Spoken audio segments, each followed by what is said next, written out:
Sugeng enjang siang, Mbah. Lega sing sekeco, Mbah. Lega sing sekeco.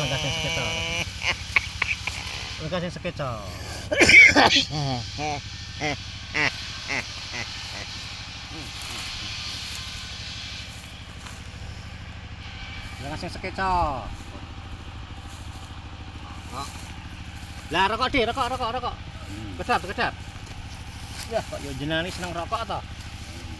Rokok ndine rokok to. Iki mung rokok ra mau iki. Lah, kok yo dijelikke iki lho. Kretek Mbah ya? Sik Mbah tak sikon Mbah, tak sumet kesan Mbah. Kretek. Tak dongane gelem ra dongane Mbah? Nah, sing enak. Langsung.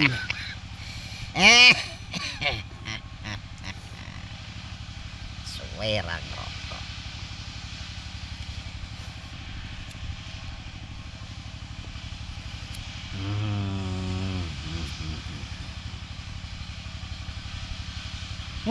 Dadi Mbah. Nuwun. Ya.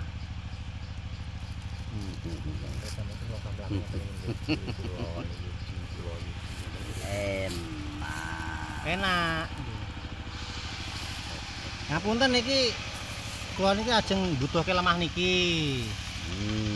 Nek jenengan rak nggih wargane kathah to. Jenengan wingi sumer mboten wingi. Pengen jenengan.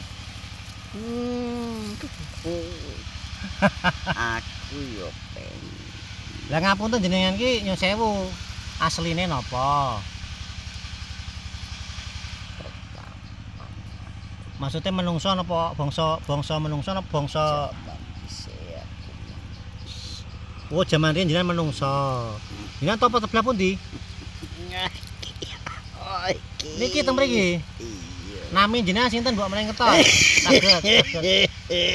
Saged kula nyuwun ngertos nami jenengan sinten? Asgoro. Berarti Mbah Asgoro ngoten. Mriki enten warga pinten sing badhe kula keruk niku enten warga pinten? Nah, Lah nek ndamel ke omah pinten teng pundi? Kelir Gunung Kelir. Pinten jumlahe? Kekno 5.000. Walah. Lah wingi Mbah sinten niku njaluk 1.000 jenengan njaluk 5.000. Lho kathah jenengan apa? Anakku wis akeh ning kene iki. Ngoten. Anakku wis Lah nek sing blok mriku sing baris niku mboten nggih ben beda nggih. Beda nggih. Panggonan beda sing duwe. Oh, beda panggonan beda sing duwe. Ngoten nggih. Walah jenengan berarti pun dangu. Lah iki kerisku gelem. Lah mboten, lah kula pun gadah keris dhewe kok. Lah keris ini kangge napa? Ayo sing dadek aku iki. Ya Sakti Mandraguna. Nganti murca aku iki. Walah jenengan dadi rene iso mabur. Ngilang. Ngilang mabur saged.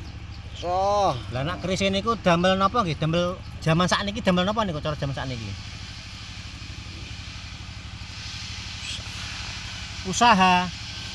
Lah kula ajeng bangun omah teng mriku pripun? Sae mboten? ora ana wong nyek. Cocok iki kula nggih cocok nggih. Sae. Lah sing gadah Siti niki rak pun kula nyuwun izin. Namine Pak Udin. Pak Itu. Kiai. Pak Yai Udin, Pak Ustad. Lah pusing. Ngakon. Ngakon pripun? Benro. Iya, aku gen keke omah. Nah. Berarti jenengan ngakon Pak Udin ngoten ta? Nggih. Ngerti. Oh, Pak Udin jenengan kongkon Pak Udin ngomong kalih kula ngoten niku. Timur kesempatan. Kesempatan ngoten ta. Mbah Argo, Argo iki. Niki pripun terus niki? Iki mau cepakno kaya wingi kae. Oh. Pake wis kene Gunung Kelir kae. Aku tak ngumpukke wargaku. Lah sing teng Gunung Kler nek enten dalang panjang Mas teng pripun? Ampan reti ijine. Nggih. Oh. Cerak wit kae. Nggih. Ngono kae. Pun aman nggih mriko. Aman. Allah. Enten sanese mboten? Aku ora njaluk sajen. Neng kopi jane, ning yo Kan. rame yo. Lah nek Kon kop gawe dhewe ning kono kuwi. Ras. rasa nggih. Ras. Cekap rokok nggih. Kok karo Warga jenengan kira-kira pinten ewu, pinten atus? Kirang langkunge? omahku pira jalukku? 5.000, 5.000. Gua kae do meteng kae engko. Bukan antun sing meteng bareng to? Ah, lah piye? Padha menungso. Oh, padha kali menungso teng alam donya ngeten iki. Dadi mriko nggih enten wong meteng. Enten wong lairan, Ono. enten wong mantu. Wah, dadi sami nggih. Waduh, Ning bedane itu alah. beda alam. Dadi kula encok liwat jenengan weruh.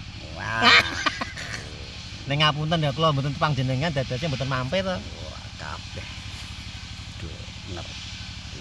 Nggih. Wis do ngerteni sapa awak sapa ingsun. Ning nggih ngapunten menawi kula sak rombongan tata polahe kurang tata, kurang sopan dumateng leluhur pundi mawon nyuwun ngapunten nggih.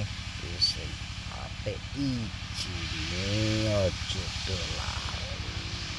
Izin. Nggih. Kabeh ana sing manggon. Engko iki dinggo. Wonten melih. Wis iki tepakno. Nggih manglumpukke ampun enten sing keri barang-barange wargane sedaya ingkang manggon wonten ingkang badhe kula keruk menika. Barang-barange wargane napa kemawon manglumpukke kula siapke armadane kula siapake napa niku kangge ngangkut teng Gunung Klir nggih. Rokoke tak gawa. Lah tambah mboten niki enten. Wis. iki wae. Jenengan sakniki ajeng mriku napa rupa riyin? Aku tak ngomandeni. Nggih mangku manduriun nggih. Nggih, salam sejahtera, Mbah. Nggih, sampun? Om Swastiastu. Om Swastiastu, nama budaya nggih. Om Sor. Monggo kula dherekke.